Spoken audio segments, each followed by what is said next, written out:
Hello and welcome back to the Littlest PetCast. I'm your host, James, and Happy New Year, everyone. Even though I am way into the new year, I think we should have a good new year. Alright, and today we are looking over the episode Sleeper. So, it starts with a busy Littlest Pet Shop. Customers coming in left and right, stacking the shop till it breaks. We see Mrs. T calling upon Blythe, and Blythe is roller skating around, putting stuff on display like she's working at a 50s style restaurant, which, I mean, there's a restaurant that does that in my city, and I wouldn't mind going back to that, but that's not the point right now. So, Mrs. Tomley takes note of what a little publicity can do, and we're going to get into what that is in a second. So, Blythe is asked to take care of the newest camper for today, and she skates to the guy with the pet carrier. And then he makes the observation that if it's busy here, the bigger pet shop must be ultra busy.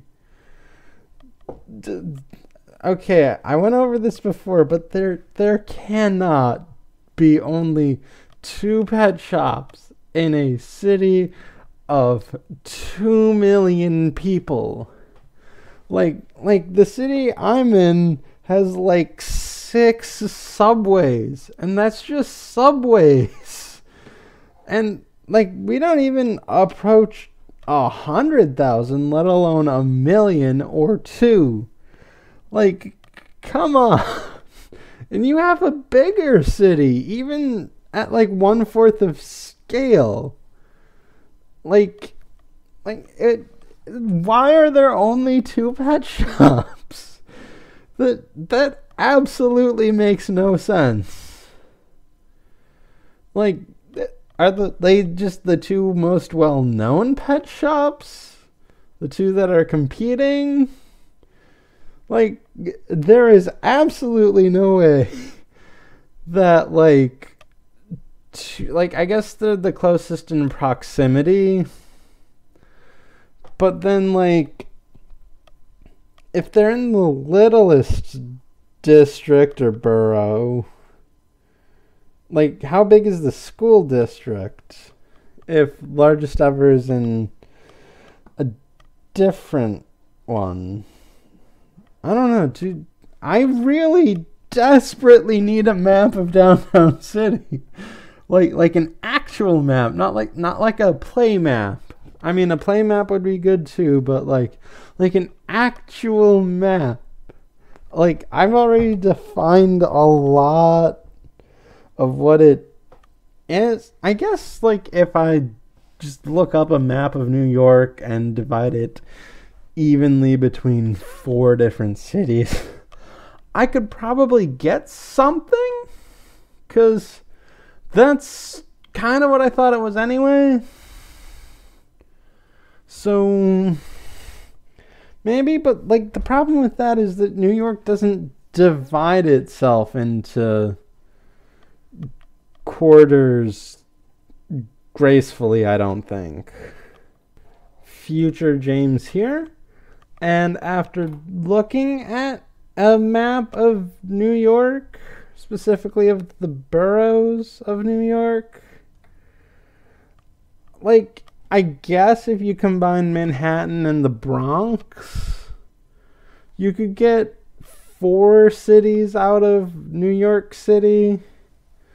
But which one would be which, I'm not 100% sure. I guess it would have to be where the most identifiable New York stuff is. But I'm not sure where that would be. And then everything else is the other 3. I guess? I don't know. because there's also like population to take into account.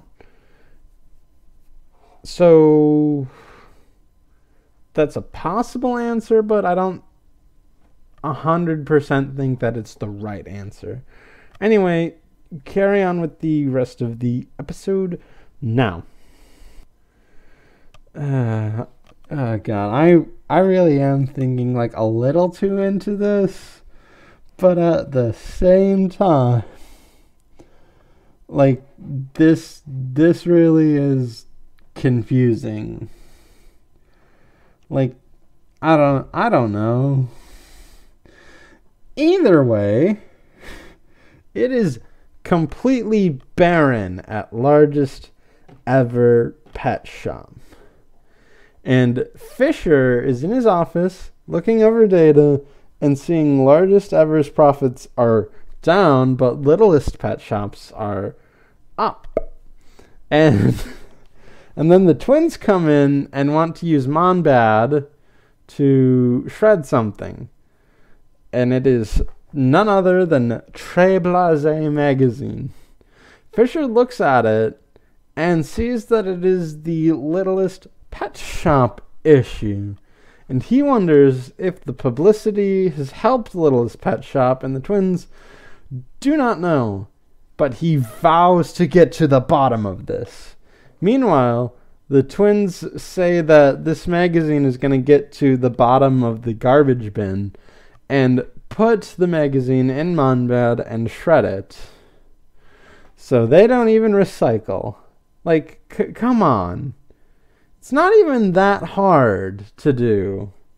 Like, I mean, then again, Fisher was, like, destroying trees protected by the national government for, like, minuscule amounts of things to get out of it. So I guess they don't care about the environment. But come on. Like, recycling is like one of the easiest possible things you can do. But I do have bigger fish to fry, and I clearly have decided to front load this episode with rants.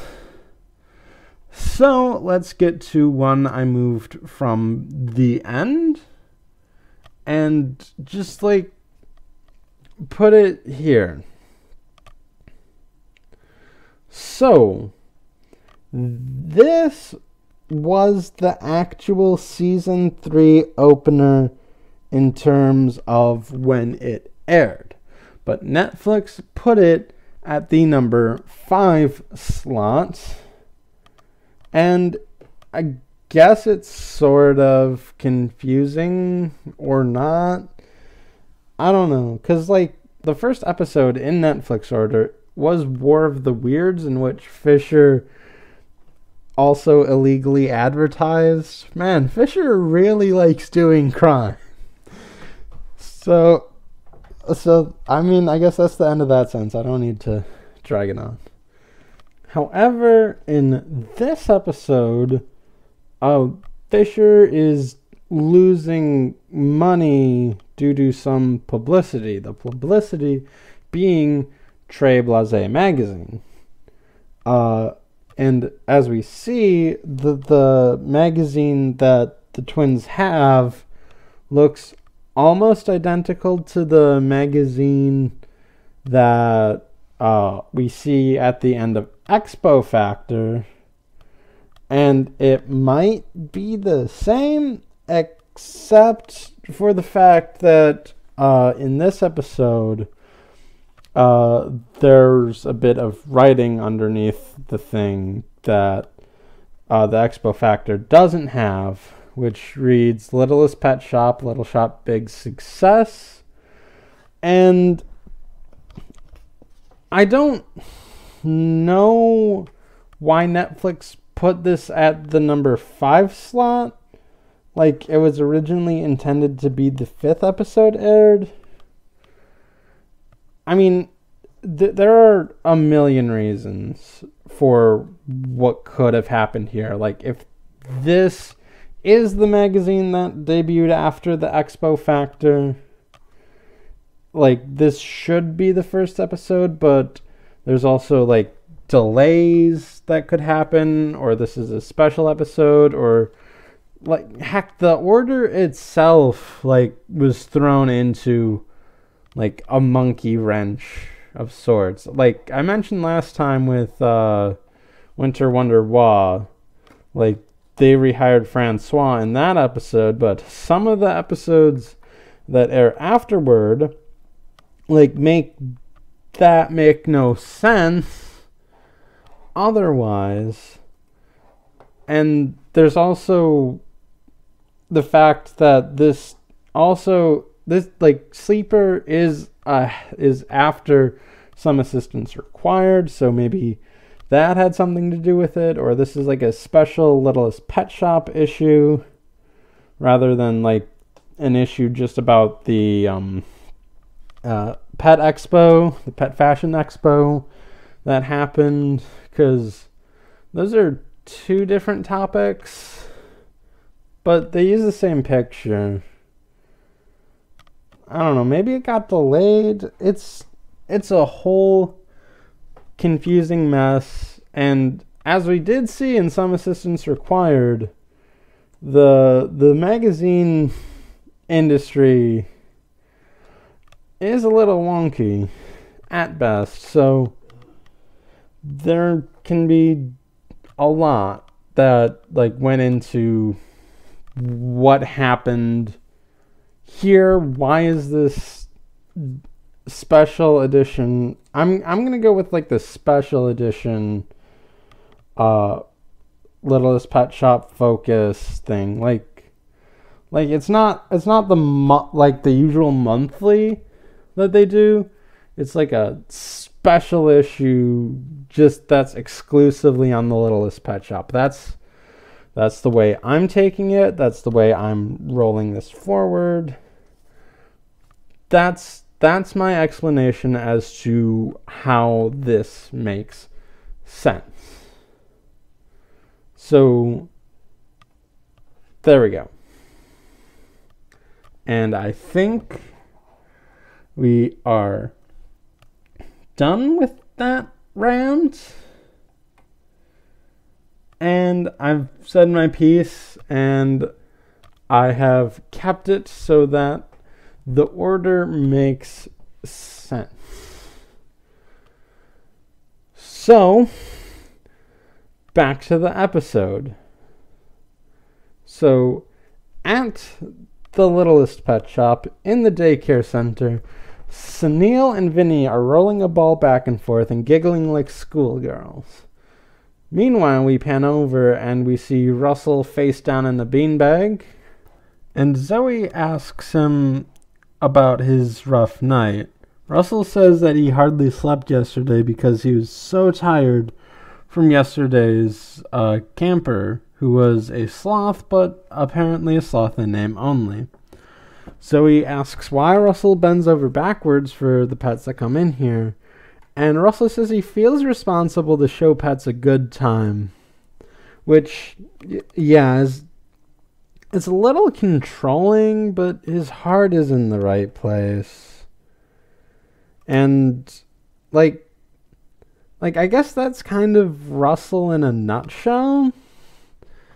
Is that, like he falls victim to, like, some aspects of toxic masculinity. I mean, when I say he falls victim to it, I mean he performs some actions that can be conceived as toxic masculinity, but I don't think that Russell is the kind of person to embrace toxic masculinity. It's just one of those things that is so pervasive in our culture that, like, even people with the best of intentions can still, like, fall into doing that kind of stuff because, like, that's just how they were raised or being raised in the still like confusing nature of like humanity and the world. It's stuff like that. I took a bit of a break and like I read something and I got sad, and it was about someone who more heartedly embraces the toxic masculinity, and just like reading that just kind of made me a bit sad. And like I initially stopped because like I said face down, and that reminded me of that Red Jumpsuit Apparatus song about an abusive person, and like I was so tempted to make that joke about Russell, but at the same time, I don't think Russell is the worst, but he's not the best. And apparently I'm going over like just everything so far in this episode, first episode of the new year. And honestly, first episode in a while, because it has been a while, so I guess I'm just trying to get my sea legs again when it comes to talking about this show. Like, the complications I had at the beginning of season 2 were less complicated than this, but let's keep it going. So he then passively aggressively calls out Sunil and Vinny for not doing that, and Vinny and Sunil stop playing with their ball and are offended by this, as Sunil puts it, crass verbal affront on our mutual integrity. And Vinny's like, yeah, what he said. And yeah, I guess that makes sense, but like I don't think Vinny and Sunil actively show them a bad time, and Russell might be overreaching, but I mean, I get what he means. So Vinny then says that they can entertain a pet better than unfun Russell, and Russell challenges them to do just that with the very next guest that enters, and they accept because they want bragging rights. And Vinny says, how hard can it be? Which is the eternal sign in TV shows that it's going to be difficult. So, I guess I should say that, like, Vinny and Sunil aren't the best either. They're kind of playing into the competitiveness of this whole situation. But at the same time, like, competition can be healthy. And this is just to, you know, show someone a good time and be a good host. Like, I don't know. This is weird. I'm not 100% back yet. Okay, now I am. I needed something that I didn't know entirely existed, but I'm so glad I saw it. Anyway, so Blythe then skates in with the carrier and introduces today's visitor, Otto Von Fuzzlebutt.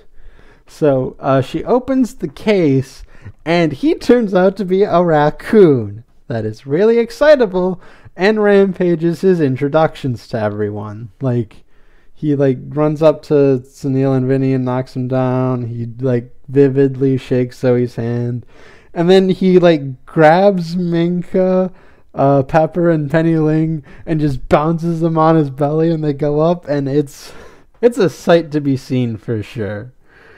So after that, Vinny messes up his name, and Fuzzlebutt corrects him, and then just insists on being called Mr. Von Fuzzlebutt.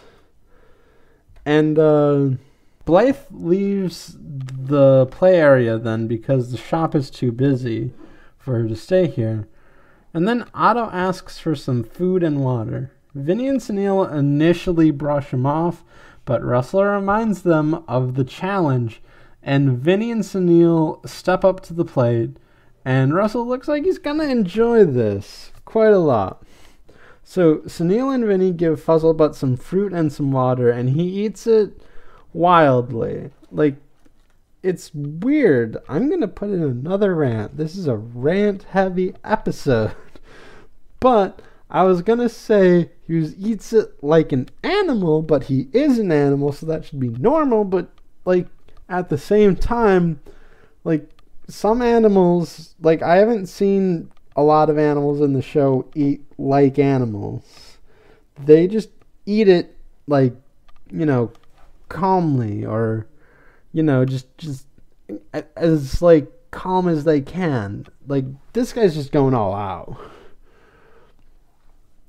So that's another, like, verbal thing that's weird about this show, but whatever.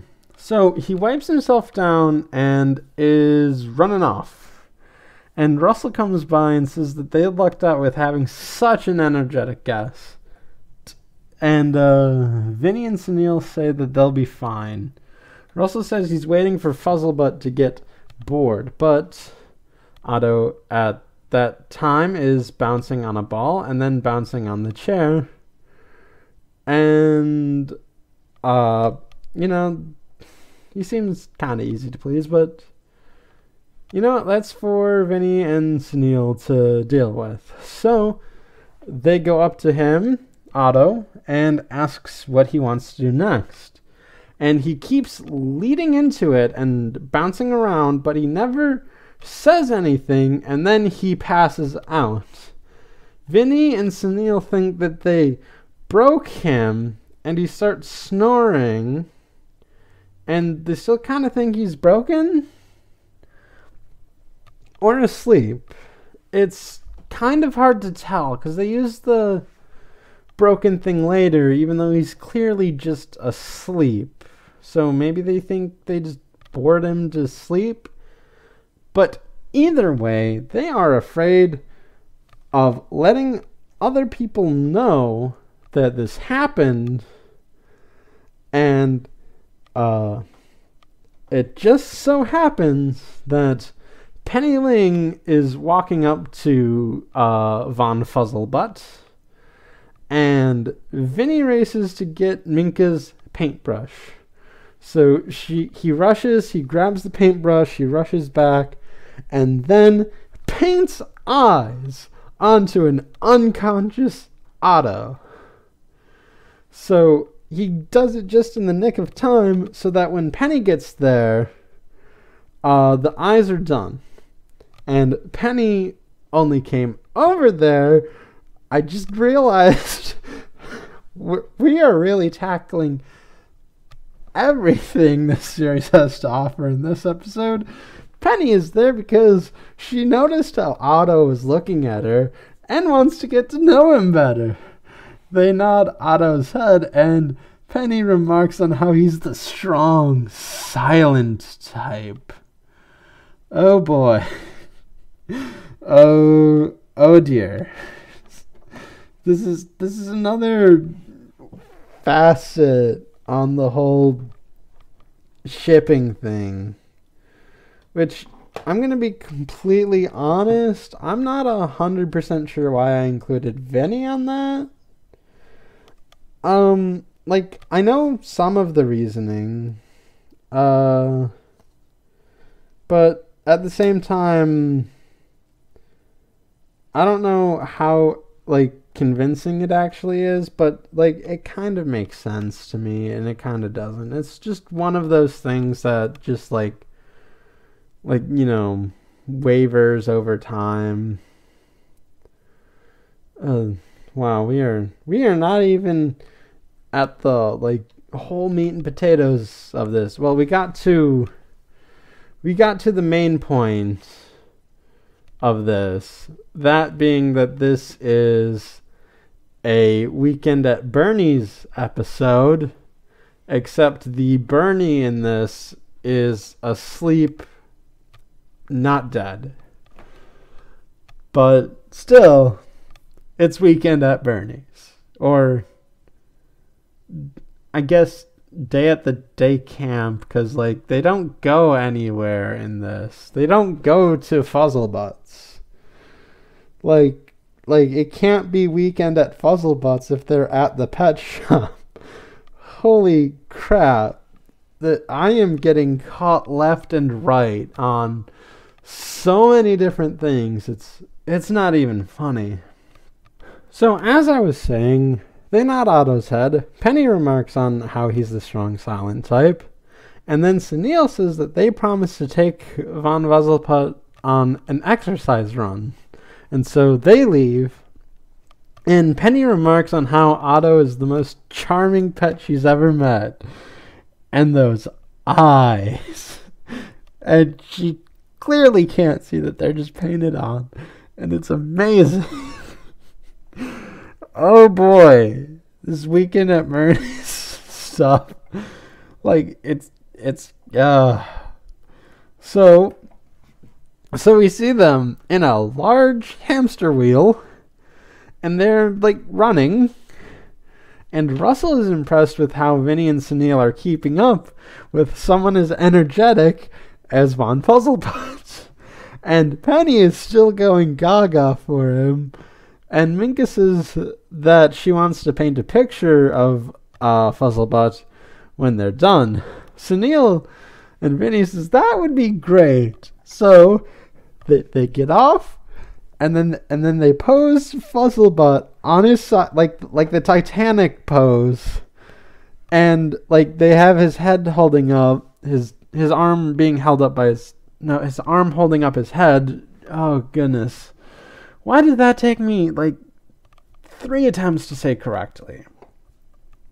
So they do that, and then his head falls over, and they play it off like it was a joke that Fuzzlebutt did.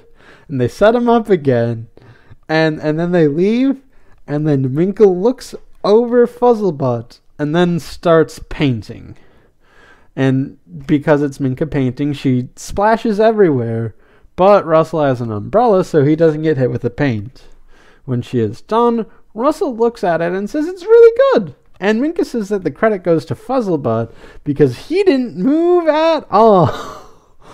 And Vinnie and Sunil take him off. And Russell wonders how he kept so still despite being such an energetic raccoon. So, Sunil and Vinnie want to hide out in the fire hydrant for the rest of the day. And they feel like they have proven their point, so they can just be in the hydrant all day and they're satisfied. But Russell then informs them that Blythe is taking them to the park, and then Blythe comes in and says that as well. And Vinnie and Sunil are nervous. So, back at Largest Ever Pet Shop. Yep, I've been talking a lot. You probably forgot that there's a B-side to this episode, but Fisher confirms that Monbad is now in market analysis mode on top of being a security robot. So, Fisher asks why Largest Ever is losing out to Littlest. Monbad begins calculating, and the twins seem bored. Fisher thinks that they think that this is silly, and says that marketing analysis is the key to success, and that it has never steered him wrong. But I still think that they're bored by it.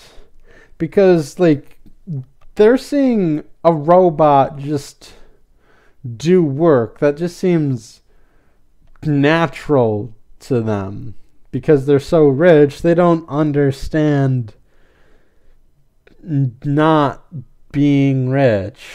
I think that was a fact that was proven in the last episode.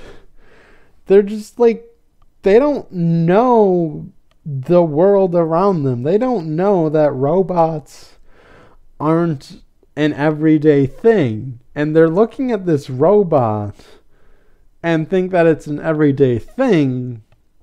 But Fisher, who, again, according to last episode, like, knows what it's like to not be filthy, stinking rich, like thinks that this is a marvel. And while it's doing the things that he would have done anyway, it's just impressive that he can do it on a robot. But the twins think it's just like, whatever, big deal. So Monbad finishes his analysis and finds that the thing that Littlest Pet Shop has, that largest ever pet shop lacks, is love. And Whitney asks what love has to do with the market. And Fisher says that he doesn't know, but he's going to send the twins undercover to crack the code. And just, have them pose as ordinary customers. And the twins are insulted because they don't like to think that they're ordinary, which, I mean, they aren't. But that's neither here nor there. But Fisher says that it'll be just like a masquerade party, except no masquerade and no party. So, on their way to the play spot in the park, Blythe asks about Mr. Von Fuzzlebutt's tail. Vinny says that he told them that story already. And Sunil says that, he was just born with it. Blythe points out the fact that he hasn't said a lot. And Vinny says that he isn't much for small talk.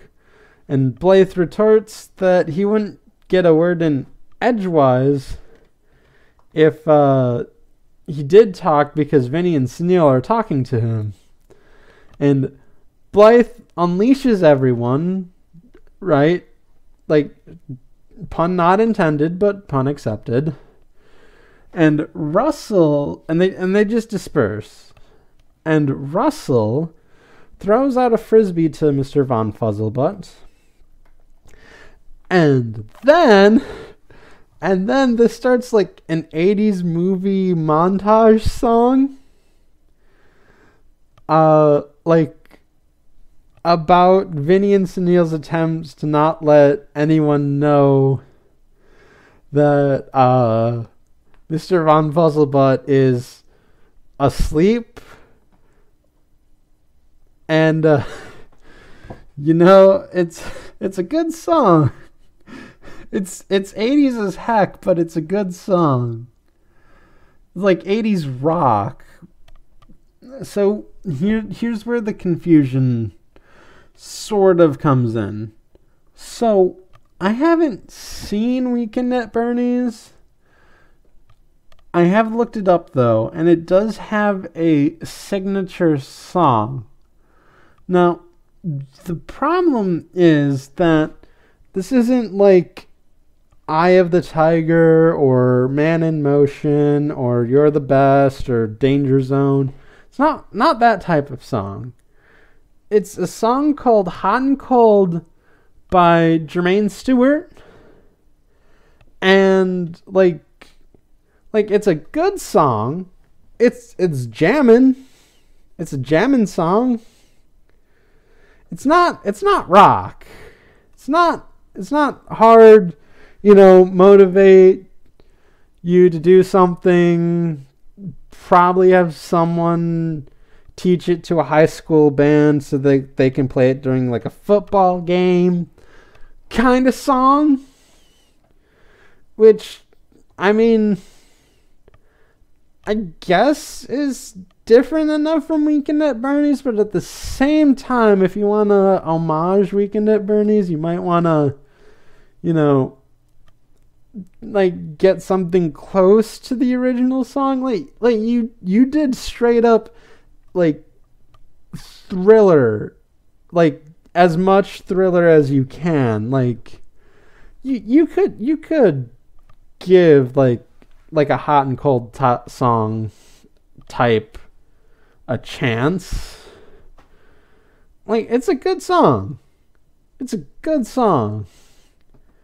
And like I don't fully understand why they like did they think that it's just like, oh, it's an 80s movie, we should have like an 80s movie montage song in this, but like it's not a montage song. Like it's a good song. Like the closest montage song I think it gets to is Don't You Forget About Me, but like that's more a default on Don't You Forget About Me. I am just going off on everything this episode. Oh geez. Yep, this definitely isn't because of the new apartment era. So during the song, they like cheese a lot of activities in the montage, like rowing a boat with Penny Ling, with hearts around her, playing chess with Pepper, like playing catch with multiple people, and the act of like playing and singing the song itself. When they do that, like they're dressed to the nines in 80s rock gear. Like the three of them are, and it's amazing. And they're making Fuzzlebutt play the instruments. It's good. It's really good, but at the same time, it's not that Weekend at Bernie's. Unless Weekend at Bernie's has something like that, but like on the Wikipedia page, it just says like, you know, the song Hot and Cold by Jermaine Stewart, and like appeared over the credits. Like, honestly, like, I don't even know if like Weekend at Bernie's, it like would have a good fit for an 80s montage song. Like, I feel like it would be more like a 2000s montage song, if anything, you know, like just a song about like partying and just like stuff like that, you know, like a Blink-182 kind of song. I think like a montage in Weekend at Bernie's would be like something like that, rather than like a hard rock 80s motivational, you know, kind of thing. So after the song, we cut back to the Littlest Pet Shop, where Whitney and Brittany are in disguise, and they actually look really good in disguise. Like their normal attire is just like very I don't know, like it has a style. It's just, it feels very like uniform, I guess. This feels more like free, I guess. I don't know. I guess I don't really like uniforms that much. But like I'll accept it in like cases where like in anime, where like people go to school in Japan in uniforms, or apparently they do that in Britain too, I guess, and I guess other places. But like they choose to wear like a school uniform, and that's actually really weird, because they hate school. Maybe it's just a leftover from when they went to a more prestigious school but got expelled. And you know what? Maybe that's why they're going to this public school, because they got expelled too much from the private schools, and they're like, whatever. And so they just wear their old private school garb, but I guess mishmashed in a way that makes them look unique. to just as a status symbol. And like them in their disguises with like the wigs and the sunglasses and their outfits, like it feels like a little hint that if they weren't the way they are, they might be decent people. I'm not gonna say that they're gonna be the best people. I guess like if they weren't spoiled rotten, quite literally, they'd probably be about the same level as Russell. Honestly, it's just hard. Okay. So they see a crowd walk in and they call them uncool. And then they wait for the next crowd to, and then just walk in with it. So they make fun of the crude, rudimentary pet toys and asks who would buy them. But then a crowd comes by and buys them all. And then they say that, no, there's no accounting for taste. And then they see Blythe and Hyde, and they just make comments on how they don't like her and that they forgot she works here. And Mrs. T calls for help, and Blythe says she'll be there in a second. So she leads the pets back into the day camp, and then we see Sunil and Vinny being tired from dragging Mr. Von Fuzzlebutt around all day, and complain about how sore their feet are, how just like hard it is to do raccoon puppetry. It's all of that. So they let him go, but he's plopped onto a duck toy with wheels. So with Fuzzlebutt's weighty head, he pushes down the duck head, which activates the duck, and it rolls off. And Vinny and Sunil notice that he's missing, and they see him rolling off on the duck toy. And they bump into Russell on their way to get him, and Vinny says that Von Fuzzlebutt just loves being chased, you know? And so Fuzzlebutt wheels out of the day camp and into someone's stuff. The guy picks up his stuff along with Fuzzlebutt and walks out the store. He then gets onto a bus, and Vinny and Sunil give chase. So they manage to keep up with the bus to its next stop, which is pretty impressive since I can hardly keep up with the bus, and they cannot be more than a foot tall, which means they're like 1/6 of my size. So they have to be running pretty fast, and I think I know how. Sunil Speedfield. So Sunil has a mutant ability this week. His mutant ability this week is that he creates an energy field around him, and anyone in it can run fast. So that's my explanation for that. Man, I am explaining a lot. So they get on when an old lady gets on, and they maneuver their way to Mr. Von Fuzzlebutt.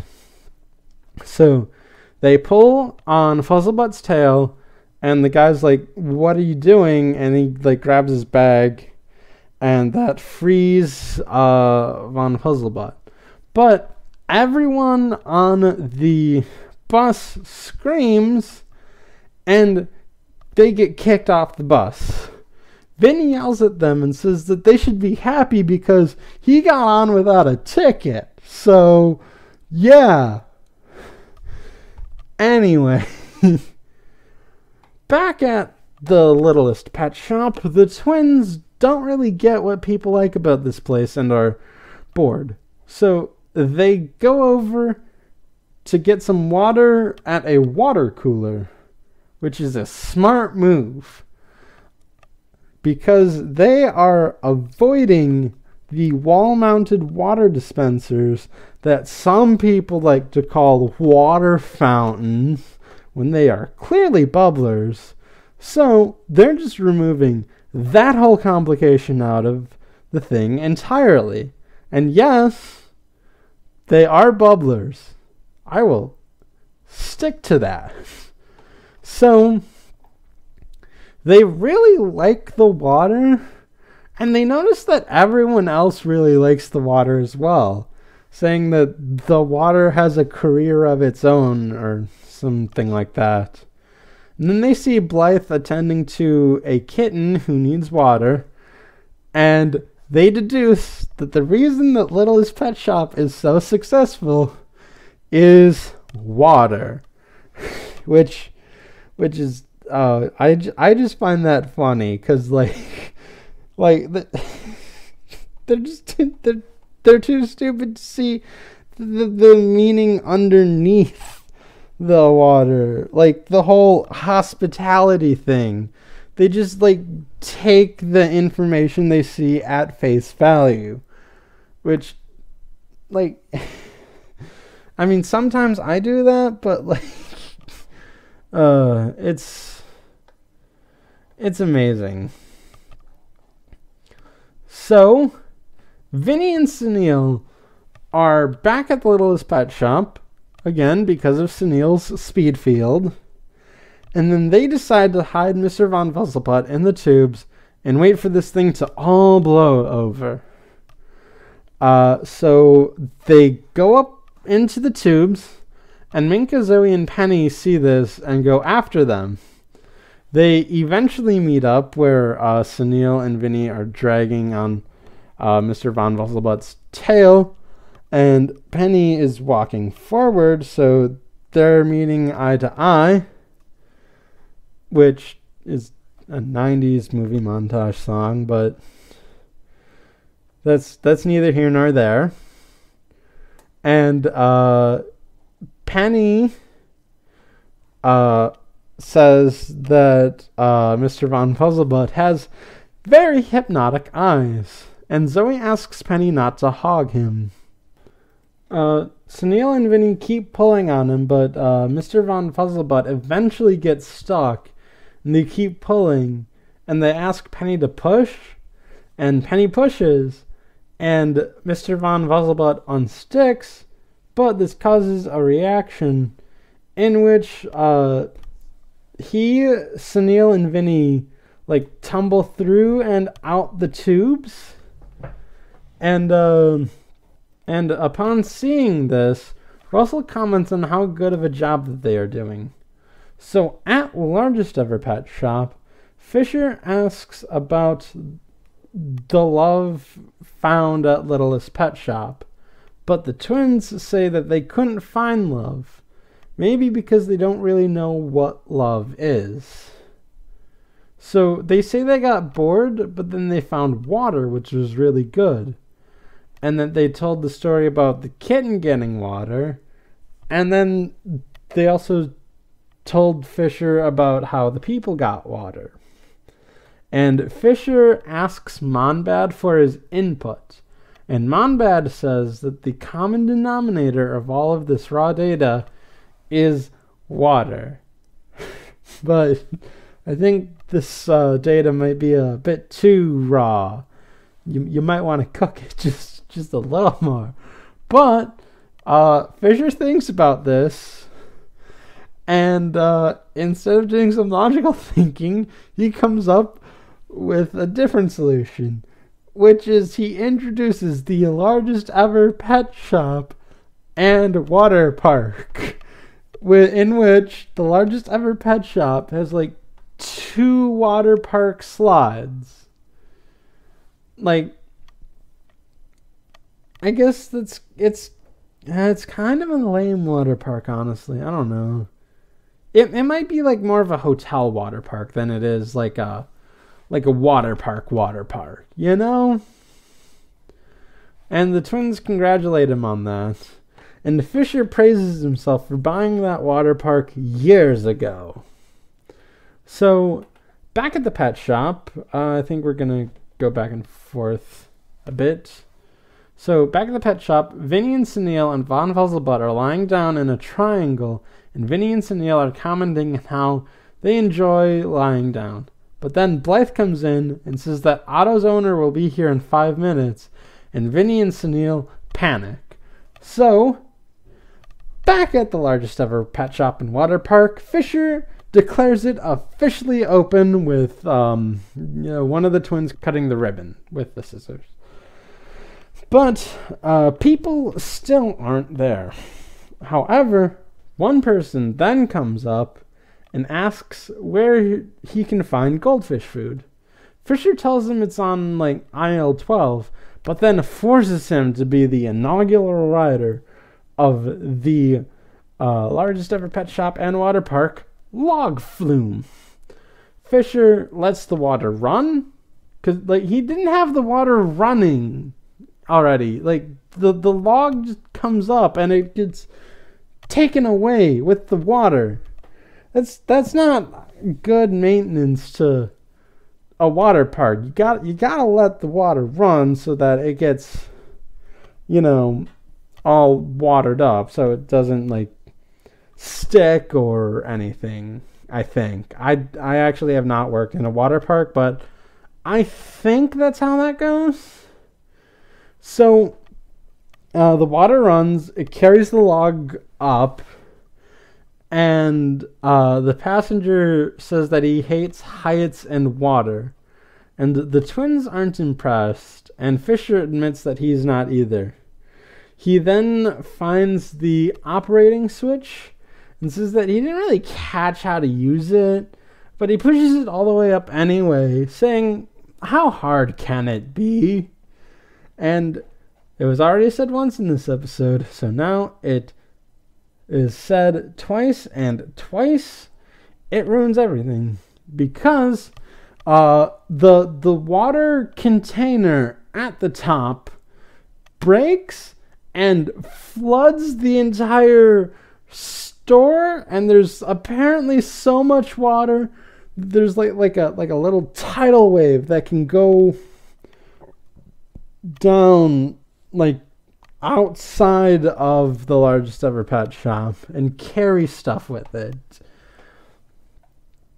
So, back at the Littlest Pet Shop, Vinnie and Sunil are trying their best to get Fuzzlebutt up, and they think they're ruined, but Vinnie thinks to get a cup of water and splash it into his face. Sunil stands in the way, saying that his eyes will run, but Vinnie splashes Sunil anyway, and Sunil says that he needed that.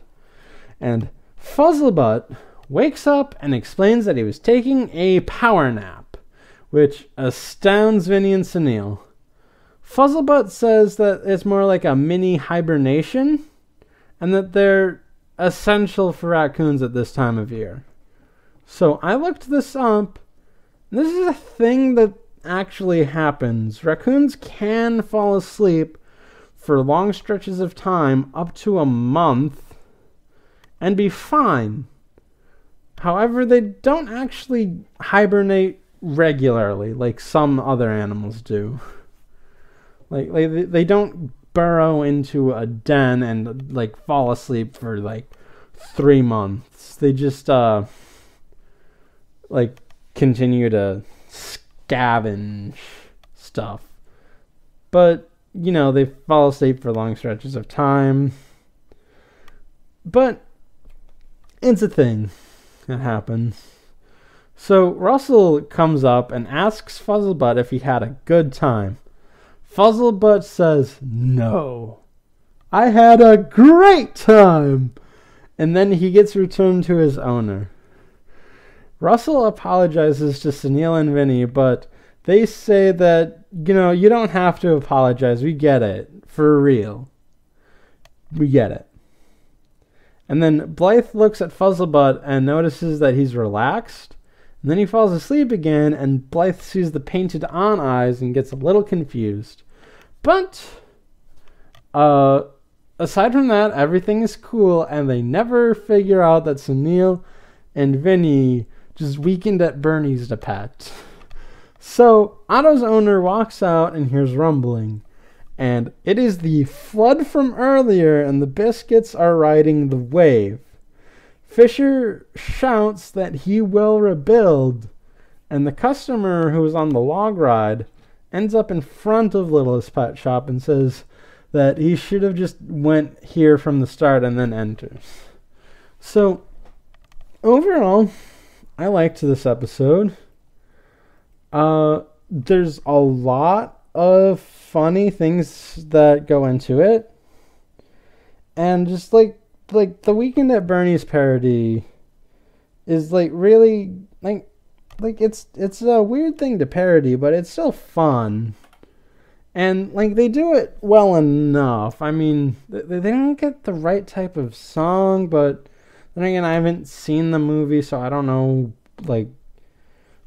I don't know anything really, but like just seeing it like this, it's funny. I like the twins plotline where they try and fail to learn what makes the Littlest Pet Shop great, because they're so far removed from that world that like to get a glimpse of it, it's essentially like the metaphor of the cave, kind of, in which they only know and see the reality of being rich, so that when they walk out, they don't understand that the shadows of the wall are just shadows, and when they see the not shadows, they think it's weird and they don't know how to comprehend it. I guess I'm not too familiar with how to apply the metaphor of the cave as well. But like it's just a fun episode, and I really like it a lot. It's really funny. It's got a good song.